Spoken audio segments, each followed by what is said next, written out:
우리가 하나님의 말씀을 좀 보십니다. 마태복음 5장입니다. 네. 마태복음 5장 가장 중요한 말씀이죠. 5장 14절에서 16절의 말씀이 되겠습니다. 마태복음 5장 14절에서 16절의 말씀. 이제 13절부터 16절까지 우리 이제 짧으니까 다 같이 합독하시겠습니다. 시작.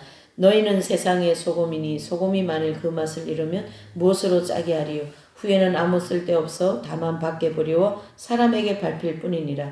너희는 세상의 빛이라. 산 위에 있는 동네가 숨기오지 못할 것이요 사람이 등불을 켜서 말 아래 두지 아니하고 등경 위에 두나니 이러므로 집안 모든 사람에게 비추느니라. 이같이 너희 빛을 사람 앞에 비추게 하여 저희로 너희 착한 행실을 보고 하늘에 계신 너희 아버지께 영광을 돌리게 하라. 아멘. 또 하나 더 찾으시는데요. 에베소서 5장입니다. 에베소서 5장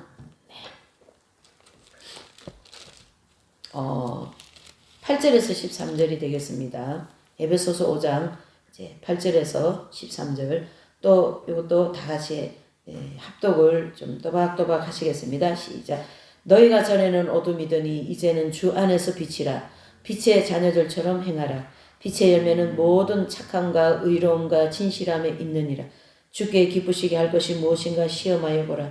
너희는 열매 없는 어둠의 일에 참여하지 말고 도리어 책망하라. 저희의 은밀히 행하는 것들을 말하기도 부끄러움이라.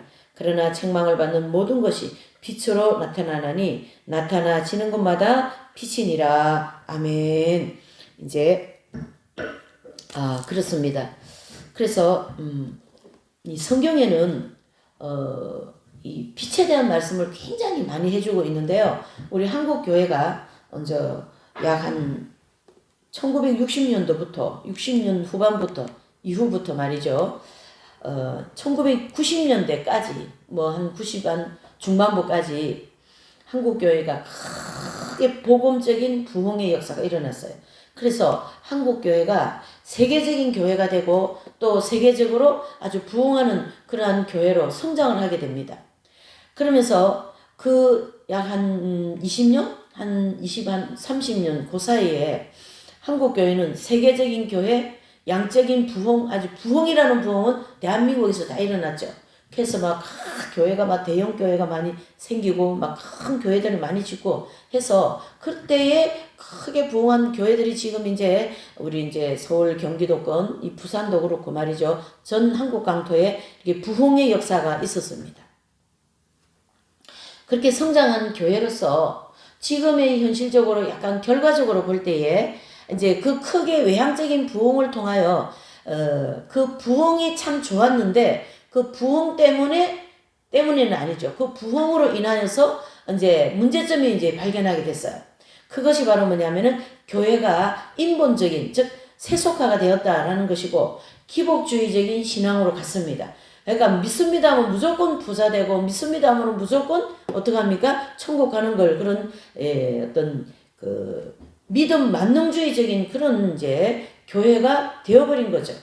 그러다 보니까 세속화가 많이 되다 보니까 당연히 물량주의적으로 그렇게 큰 교회, 성도 많은 교회, 11조 많이 내는 성도, 또 뭐 일 많이 하는 사람, 이런 어떤 또 뭐 우리 교회 목사님은 뭐 총회장, 또 뭐 이런 장들 많이 하고 그렇게 많이 하는 것을 크게 부흥했다 이런 기준을 가지고 있었던 거죠. 교회 전체가 그걸 가르쳐서 세속주의다라는 거죠. 그러다가 보니까 교회에서 교권주의적인 역사가 일어나고 믿음 만능주의적인 그러한 이제 교회들이 우후죽순으로 세워지게 된 거죠. 자, 여러분 왜 교회 얘기를 제가 이제 성경적인 핵심 그런 핏된 말씀을 증거해야 되는 시간에 서두에 교회 얘기를 하냐면 잘 들으셔야 됩니다, 여러분. 교회가 영적으로 바로 서면 가정도 영적으로 바로 서게 돼 있어요. 교회가 바로 서지 못하면 가정도 같이 바로 서지 못합니다. 교회가 세속주의적이 되면 가정도 세속주의적이 됩니다. 왜 그러냐면 교회가 세속주의적인 것으로 성도들한테 말씀 여러분 믿습니다. 무조건 헌금 많이 하고 뭐 목회자 잘 섬기고 뭐 교회만 막 섬기고 그러면은 여러분 가정이 부자되고 여러분 사업이 부자된다. 이런 어떤 물량주의적인 세속주의적인 그런 것으로 성경을 가지고 가르쳤기 때문에 가정이 세속화가 되면 자녀들도 모든 부모들도 세속화가 되어서 세상적인 어떡합니까? 세속적인 교인이 되고 그러다 보니까 그런 세속적인 교인들이 교회에서 신앙생활을 하다 보니까 그 교회는 세속화가 되는 거죠.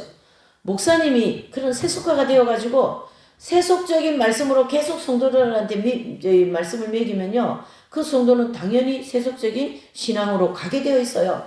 무슨 말씀이냐면 교회가 밝은 빛으로 나가야 된다 이런 뜻입니다.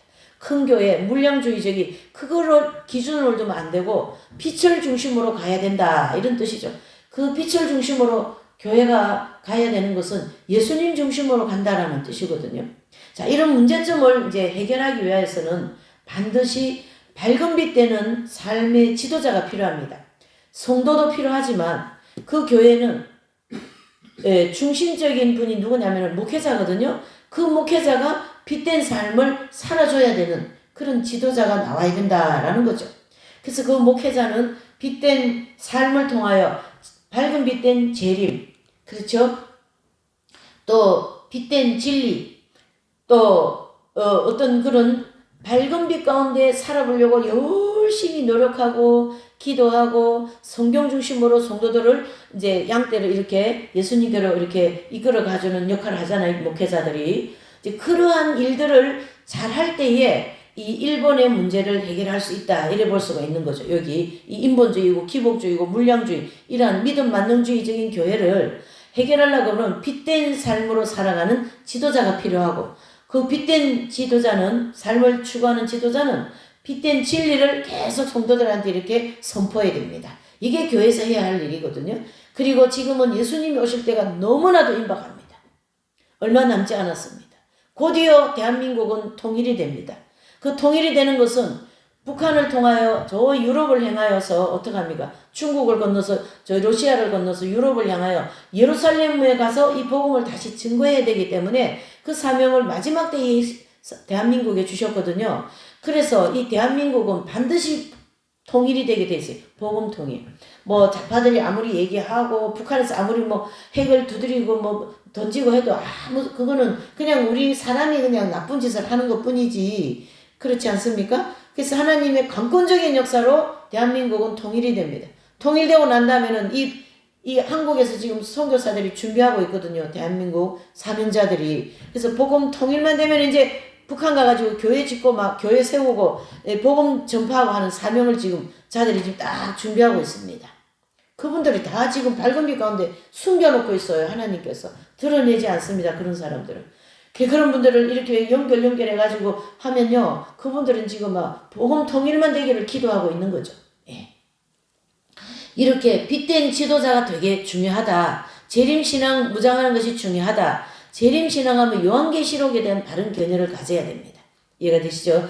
요한계시록도 우후죽순으로 해석을 하기 때문에 성경 중심으로 밝은 빛된 중심으로 하나님께서 어떻게 요한계시록을 운영하시고 또 어떻게 하나님의 백성들을 이제 추수하시는가. 세 번째로는 재림신앙으로 무장한 그러한 성도들 또 그러한 재림신앙으로 무장되어진 성도들은 밝은 빛 가운데 반드시 살아갈 수 있도록 하나님이 이끌어 가십니다. 내가 밝은 빛 가운데 살아가야지 하면서 그렇게 한다고 해서 되는 게 아니라 거기에 하나님의 은혜가 필요하고 말씀을 주시고 깨닫게 해주시고 그리고 이게 세속적인 신앙이고 이게 물량주의적인 믿음이다. 이걸 회개해야 된다. 그러면서 열심히 회개 생활을 지속적으로 해야만이 된다라는 거죠. 그런 생활을 할 때에 재림신앙으로 무장하게 되고 또 마지막 때 하나님이 우리에게 필요한 물질도 왜 그러냐면 복음을 전하는 데는요 꼭 물질이 필요해요. 그 물질을 하나님이 복음 전하는 일에 사용하시라고 사업을 하는 사람에게 사업을 많이 주시고 또 뭐든지 하는 그런 하나님의 백성들에게 많은 재물을 주셔서 그 재물을 통하여 복음 전파하는 일을 사용하시겠다. 그런 뜻 아니겠습니까? 여러분 대한민국은요 선교사 파송은 세계에서 제2위예요. 그리고 제1위는 미국, 그 다음에 2위는 대한민국 이렇게 돼 있어요. 그러니까 하나님이 이 복음 전 세계적으로 선교사 보내고 선교사들 복음 전하게 하려고 대한민국 경제를 이렇게 세계적으로 이렇게 축복을 하시지 않습니까? 하나님께서 다 이유가 있어서 대한민국 이 경제에 축복을 하시는 거거든요. 그래서 잘 보셔야 됩니다, 여러분. 여기 내가 이 PPT에 잘 정리를 이렇게 해놨어요.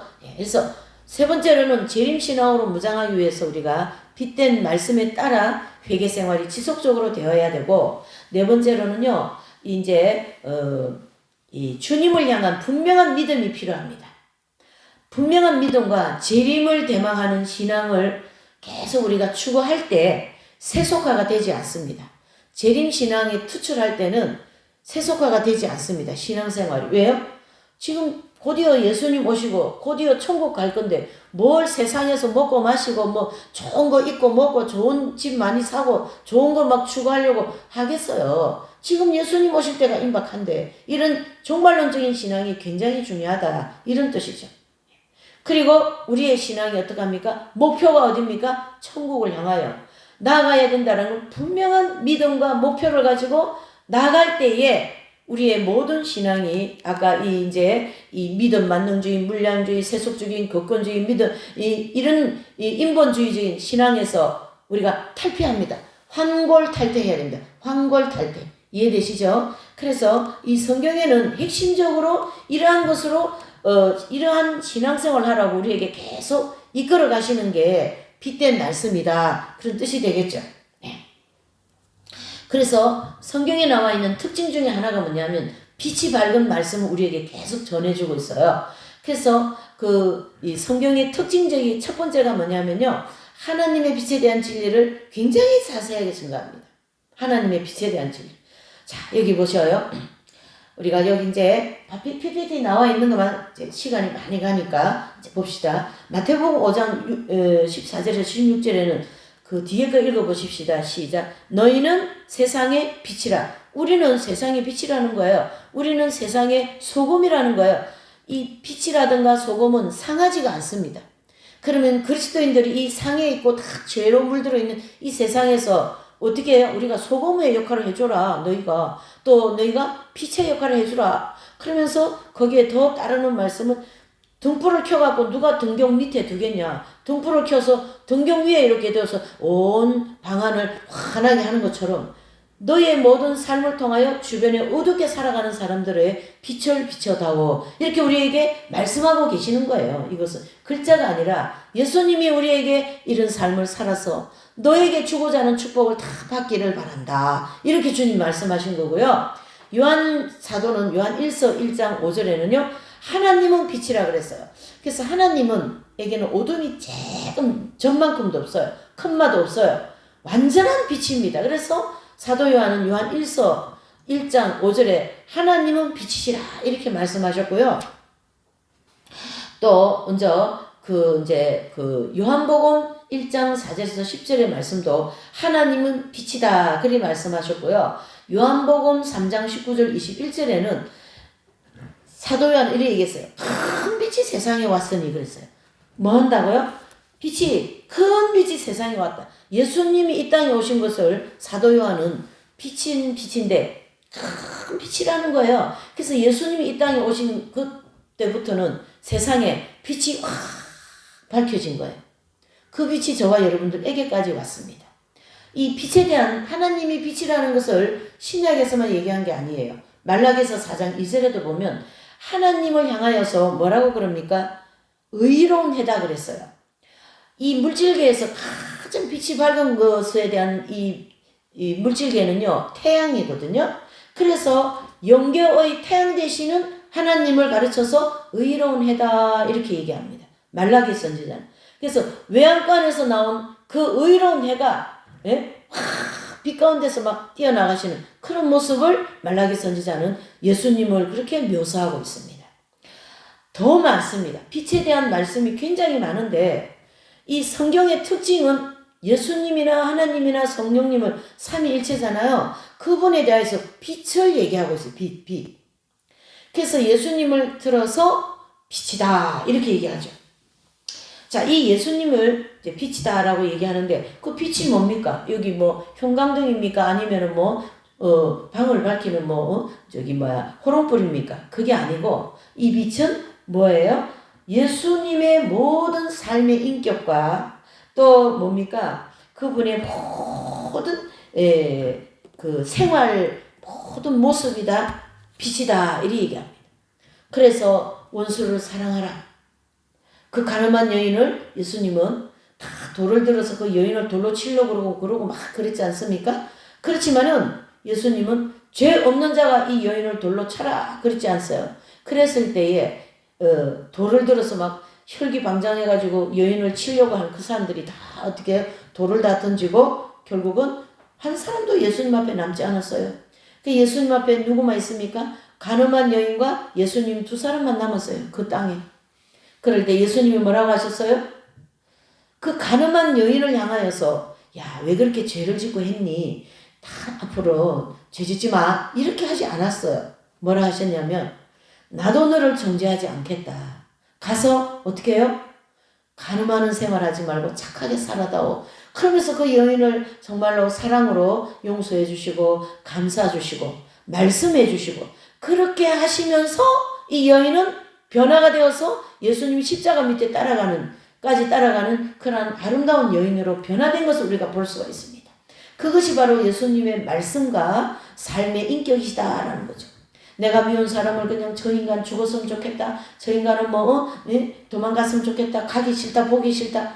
저거 왜 저래. 이건 왜 저래. 이렇게 하는 모든 것은 빛에 반대되는 어둠이다. 이렇게 볼 수가 있는 거죠. 그렇기 때문에 요한일서 1장 5절에는 하나님에게는 빛만 있고 어둠은 조금도 없다고 그렇게 우리에게 말씀하고 있습니다. 또 요한복음 1장 4절에서 10절에 보면 빛이 어둠이 빛이 돼. 이 어둠이 깨닫지 못하고 다 도망가는 거예요. 예수님 앞에 다 도망갑니다. 이 예수님 앞에 남은 사람들이 몇 명만 남습니까? 결과적으로 12명 제자들만 남는 거죠. 빛을 좋아하는 사람만 예수님을 따라간 거예요. 여러분. 우리가 빛을 좋아해야 됩니다. 예수님처럼 살려는 마음을 가져야 됩니다. 여러분 이렇게 보셔야 돼요. 예수님처럼 살려는 마음을 가지면 우리가 어떻게 됩니까? 하나님께서 그 마음에 은혜를 베푸셔갖고 그런 삶을 살 수 있도록 도와주신다. 이렇게 보셔야 돼요. 내 마음, 내 생속으로, 내 인간적으로 나는 빛 가운데 살아야 돼. 이렇게 내 힘으로 살 수는 없어요. 하나님이 도와주셔야만이 된다. 이런 뜻이죠. 그래서 예수님은 의로운 해와 같이 태양같이 밝은 빛 되신 분이시기 때문에 예수님의 성품은 거룩한 성품이다. 이렇게 얘기하죠.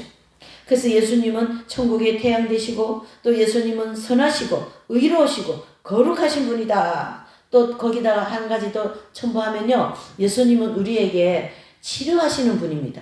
우리는 상처를 많이 안고 있어요. 부모에게 또 여러 가지 인생을 살아가면서 서로 관계적으로 서로 부부적으로 또 부모 자식 간에 형제 간에 이런 서로 상처 주고 막 자기 이익을 추구하다 보니까 상처 주고 막 이런 게 많습니다. 그런 것을 예수님은 다 우리에게 오셔서 치료를 하시는 거예요. 그래서 성령의 충만함을 받고 성령의 인도를 받는 그런 삶을 밝은 빛 가운데 살아야 되겠다 이런 마음을 품은 것은요. 이미 성령께서 그 마음에 임재하고 계신다. 아멘이십니까? 그렇게 아멘하고 받아들여야 된다. 이런 뜻이죠. 성령님이 계시지 않으면요. 내가 밝은 빛 가운데 살아야 되겠다 이런 마음이 생길 수가 없어요. 우리의 본성으로는 그런 마음이 들어올 수가 없습니다. 아멘이십니까 여러분? 예. 뭔가 잘 살아보려고 하는 이런 마음들은 다 성령님이 우리와 함께 하고 계신다. 이렇게 보셔야 되는 거죠. 그래서 영계의 태양 되시는 이 하나님의 빛은 예수님의 그 말씀과 인격을 통하여 우리에게 나타내 주셨고 그 빛은 굉장히 선하시고 의로운 성품이다. 이렇게 성경에는 말씀하고 있습니다. 그러나 오늘의 이제 서두에서 얘기한 것처럼 오늘날 이 교회가 너무 세속화가 되었고 너무 인본적인 그런 말씀이 다 인본적으로 되어서 나가는 경향이 거의 90%이기 때문에 성도들이 변화되기가 어렵습니다. 그러면은 변화가 되려고 그러면은 새롭게 되려고 그러면은 거듭나려고 그러면은 어떻게 되는가? 바로 이 성경에 나와 있는 가장 이 특징적인 게 뭐예요? 밝은 빛된 진리를 계속 우리가 공급을 받아야 됩니다. 그래서 신앙 인격을 좀 더 우리가 업그레이드 해야 되겠죠.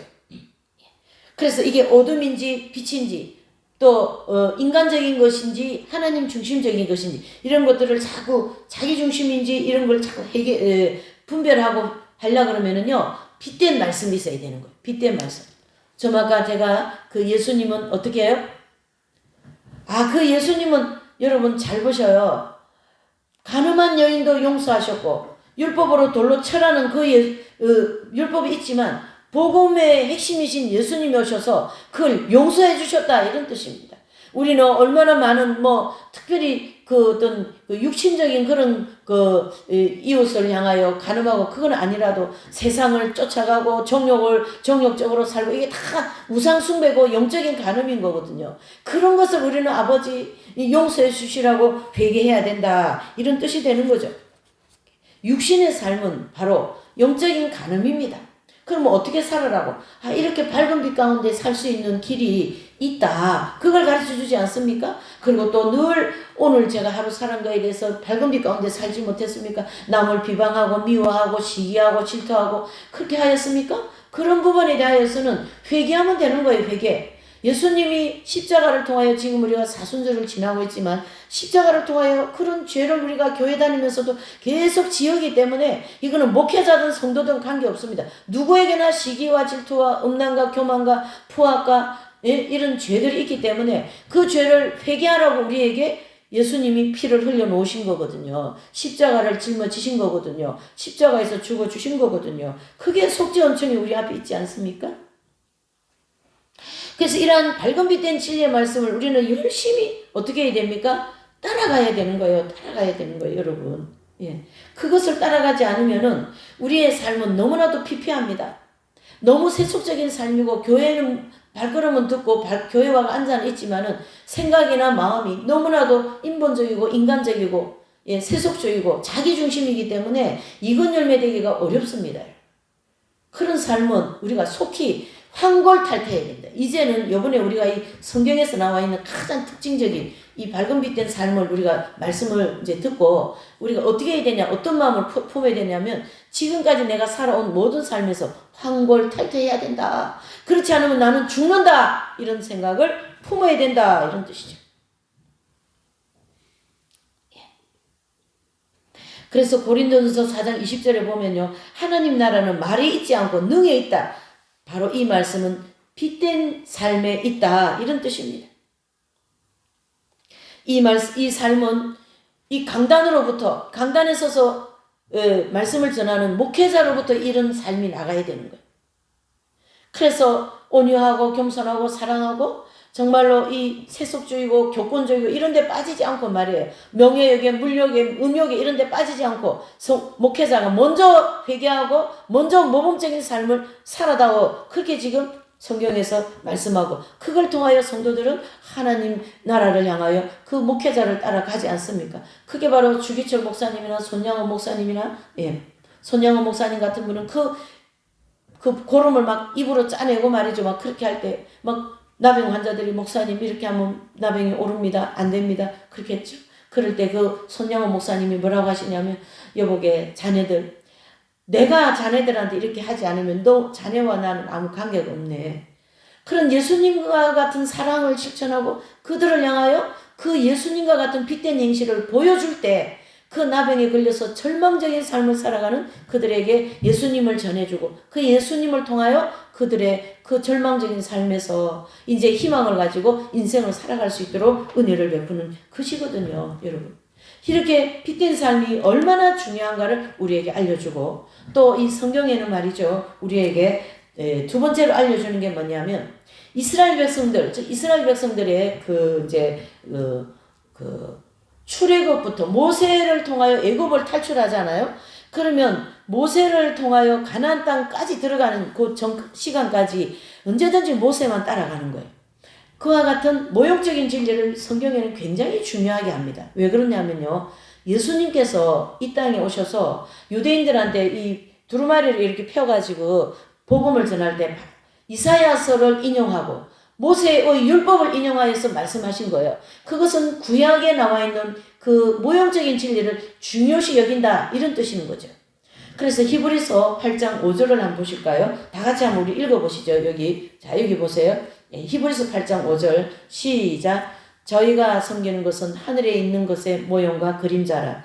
모세가 장막을 지으려 할 때에 지시하심을 얻은과 같으니 가라사대 삼가 모든 것을 산에서 내게 보이던 본을 쫓아 지어라 하셨느니라. 아멘. 그래서요, 여러분, 이제 이 히브리서는 모형적인 진리를 중심으로 기록되어진 책이에요. 그 중에서 히브리서 8장 5절에는 저희가 섬기는 것은 하늘에 있는 모형이다. 모세를 통하여 장막을 지어라 할 때에 하늘의 끈은 실제고 이 땅의 끈은 하늘에 있는 모형이다라는 거죠.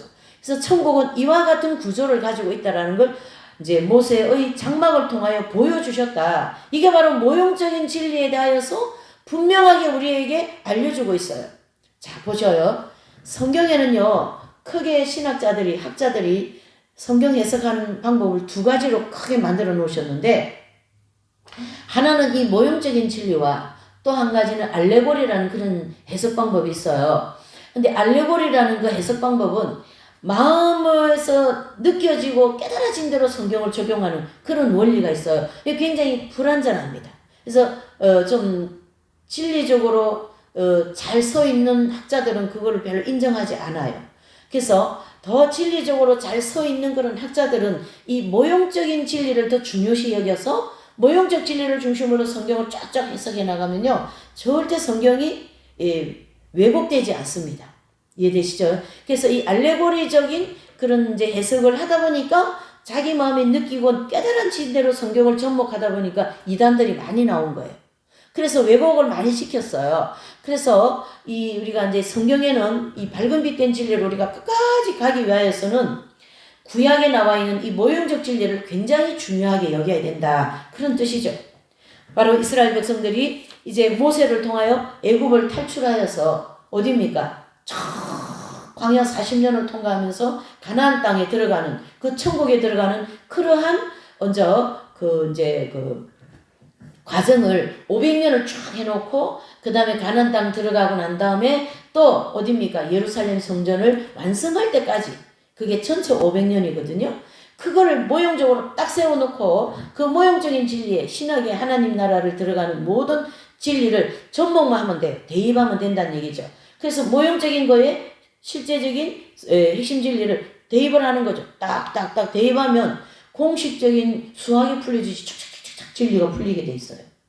그게 대표적으로 여러분 잘 보셔요. 레위기 우리가 한번 펴보세요. 레위기 구약의 레위기 나옵니다. 자, 구약을 한번 펴보십시다. 레위기 16장입니다. 레위기는 책이 무슨 책이냐면요, 제사책이에요. 제사 지내는 책이에요. 그래서 모든 제사는 레위기에 나와 있어서 이 레위기는 하나님 앞에 제사 드리는 책이다 그래가지고 거룩한 책, 아주 거룩한 책이다 이렇게 얘기하고 있습니다. 자, 레위기 16장은요 대속죄일 제사, 즉 이스라엘 백성들이 7월 10일 날 1년에 한 번 드리는 대속죄일 제사에 대해서 모든 내용을 여기다가 기록되어 있는 게 레위기 16장이거든요. 이게 모형적인 속죄 제사 드리는 장이 레위기 16장이다. 이래 보시면 되고요. 그 다음에 이제 레위기 16장 14절을 한번 읽어보시죠. 레위기 16장 14절 한번 읽어보실까요? 네. 시작. 그는 또 수송아지 피를 취하여 손가락으로 속죄소 동편에 뿌리고 또 손가락으로 그 피를 속죄소 앞에 7번 뿌릴 것이며 15절요. 다 같이 읽어보시죠. 시작. 또 백성을 위한 속죄제의 염소를 잡아 그 피를 가지고 장 안에 들어가서 그 수송아지 피로 행함과 같이 그 피로 속죄하여 속죄와 속죄소 위와 속죄소 앞에 뿌릴지니 16절 읽어보세요. 시작. 16절 한번 읽어보세요. 시작. 네. 온 이스라엘 자손의 분양과 모든 죄를 지금부터 위하여 피할 때 그들의 그같이 할 것이. 자, 19절 다 같이 읽어보실게요. 시작. 또 손가락으로 그 피를 그 위에 7번 뿌려 이스라엘 자손의 부종에서 단을 정결케 할 것이요. 아멘. 그렇습니다. 자, 그렇게 보시면 거기 보시면 14절에 보면 동편에 또 손가락으로 그 피를 속죄소 앞에 7번 뿌리고 그 다음에 19절에도 7번 뿌리고 그 다음에 16절에 보면 이스라엘 자손의 부정과 그 범한 죄를 인하여 지성소를 위하여 속죄하고 그 부정한 중에 해막을 위하여 그같이 할 것이요. 자, 한 번 피를 뿌린 건데요. 이 속죄소에 보면 레위기 16장에 보면 이제 피를 제사장이 지성소에 들어가서 뿌리는데 한 번 뿌리는 피가 있고 7번 뿌리는 피가 있다. 요건 바로 뭐냐면 우리가 이 세상을 살아갈 때에 뭐예요? 매일 짓는 죄가 있잖아요. 마음으로 죄 짓고 입술로 죄 짓고 행위로 죄 짓고 이런 죄들이 있거든요. 그 죄를 오늘 하루를 제가 생각을 해보니까 이것도 잘못된 것 같고 저것도 잘못된 것 같아요. 그러면 그거를 주님 오늘 이걸 용서해 주십시오. 그러면 그 사람이 그걸 회개하면요. 한 번 피를 뿌린 그 사제원총으로 어떻게 해요? 그 피를 쫙 뿌려놨기 때문에 그 죄에 대해서 회개가 된다. 그리고 용서받아서 그 죄는 하나님도 기억 안 하십니다. 그 죄에 대해서 회개한 거는. 자, 7번 피는 뭐냐면 이 광야 40년의 여정을 탁 가고 난 다음에 가나안 땅 입구에 가면 여호수아서 5장 9절에 보면 이제 이스라엘 백성들이 광야에서 할례식을 못했거든요. 광야에서 새로 태어나신 모든 백성들이 여호수아서 5장 9절에 보면 가나안 땅 입구에서 할례식 하는 장면이 나와요. 그 할례식 하는 장면은 가나안 땅, 즉 가나안 땅은 천국을 상징하는데요. 그 가나안 땅, 천국에 들어가기 위하여서 할례를 한다. 그게 바로 피를 7번 뿌린 그 피의 은총이 우리의 영 속에 뿌리 받고 있는 7가지 죄악성의 뿌리를 뽑아주는 모형적 진리다. 이래 보셔야 돼요. 이해되시죠? 그 모형적인 진리, 그걸 중심으로 예수님이 골고다에서 십자가를 지시고 십자가에 못 박혀 죽으시고 그 피가 흘려주신 피가 2가지 역할을 한 거죠. 한 번 피를 뿌린 것에 그 피 또 역할이 있고 7번 피를 뿌린 것에 또 역할이. 그래서 예수님은 그 십자가의 속죄 제사를 드린 것이 레위기 16장을 중심으로 그대로 제사를 드려주셨어요. 이해되십니까? 그게 히브리서에 여기저기 나와 있는 거예요, 여러분. 이만큼 히브리서라든가 신약에는 모형적인 진리를 굉장히 많이 인용하고 그 진리 중심으로 말씀이 전개되어 간다라는 걸 아셔야 된다는 얘기죠. 그래서 뭐가 중요하다냐면요. 이 이스라엘을 통하여 나타난 모형적인 진리가 굉장히 중요하다 이런 뜻입니다. 이해가 되시죠? 그래서 가나안은 즉 예고본 세상을 상징하고 광야에 우리가 가야 하는 40년의 여정이 있잖아요. 이스라엘 백성들요. 그 40년의 여정은 잘 보셔요. 오늘 우리가 생활을 하고 신앙생활을 하고 있는 이 모든 여정을 광야 40년이다. 그래서 영적인 광야 40년 이렇게 얘기하고요. 그리고 가나안 땅은 천국을 모형으로 하고 있는 거죠. 모형적인 진리는 굉장히 우리에게 중요한 역할을 해주고 있습니다. 그렇게 해서 이 성경에 나와 있는 이 핵심적인 이 내용이 첫 번째로는 빛에 대한 진리를 주님이 자세하게 증거하는데 그 빛 가운데 살아가고 있는 목회자 성도들은 우리가 교회사에서 크게 보면 성인들, 그렇죠. 우리 대한민국에는 주기철 목사님이나 우리 손양호 목사님이나 최건록 목사님, 이영도 목사님, 이성보 목사님 이런 위대한 이런 분들이 이 교회사를 빛을 내는 그러한 한국교회 목회자들이고 그 다음에 이제 이 모형적인 진리, 이 진리를 통하여 성경을 잘 접목하면서 해석해 나가면 전혀 왜곡되지 않고요. 그대로 우리가 천국 들어가는 길을 안내하는 그런 진리가 된다. 그게 바로 밝은 빛이다라는 거죠. 두 번째, 자, 오늘은 우리가 여기까지 이제 합니다. 성경에 나와 있는 빛된 특징 2가지가 뭐예요? 빛 가운데 살아라. 밝은 빛 가운데 나가야 된다. 그래서 예수님은 빛이시고 영계의 태양 되시는 분이라 그랬고 그 빛 가운데 살아가기 위해서 왜곡되지 않고 곁길로 가지 않기 위해서는 이와 같은 모형적인 진리를 잘 접목하여서 대입하면서 우리가 신앙생활을 하면 그것이 어떻게 해요? 내가 지금 이 물질로가 이렇게 큰 고통받는 것은 바로 근데 추격이구나. 내가 지금 이렇게 큰 이웃을 향하여 고통받고 마음의 죄 때문에 고통받고 어떤 분은 지금 저한테 계속 전화하고 문자하고 이렇게 하는 분은요. 지금 아마 2번째 연단을 통과하시는 분이지만 자기가 너무너무 죄가 많아서 아주 극악무도하고 다 지옥 가야 마땅할 사람인 것 같아서 너무나도 괴롭습니다. 이런 고백을 하면서 저한테 이제 뭐 이렇게 말씀도 하고 하시는 분이 계시거든요. 그것은 아말렉 군대와의 싸움에서 두 번째 연단을 통과시키는 하나님의 놀라운 내면의 죄를 용서하시기 위한 하나님의 섭리라는 거죠. 이해되시죠? 이렇게 해서 이 모형적 진리가 우리한테 너무나도 중요한 그러한 진리다라는 것까지 오늘 우리가 말씀을 좀 살펴봤습니다. 이제 다음 시간에는 그 다음 거 해서 말씀을 함께 연결해서 보시도록 하겠습니다. 자, 빛 가운데 살아야 되고 빛 가운데 사는 우리 모두에게 하나님은 뭐예요? 이제 회개를 하기를 원하시죠. 그래서 회개하는 자에게는 너가 지금까지 지은 모든 죄를 어떻게 해요? 하나도 기억하지 않겠다. 그런 입장이신 거거든요. 그래서 193장 우리 찬양을 부르시고 193장을 통해서 주님 내가 뭐 너무나도 우리 저기 청년 한 분이 그런 나는 죄가 너무 많아서 교회 가도 힘들어요 그래요. 그런 말을 하는 사람은 이미 속에 성령께서 가르쳐 주는 거거든요. 우리는 죄가 많습니다. 그러나 예수님이 흘려놓으신 피가 예수님 보혈에 계시기 때문에 걱정하지 마시고 더 이 말씀을 오늘 생각하시면서 빛된 예수님을 생각하시면서 용서하지 못한 거, 미워한 거, 시기한 거, 혈기낸 거, 소리 지른 거, 포근한 거 이런 모든 것을 예수님 용서해 주시라고 우리 기도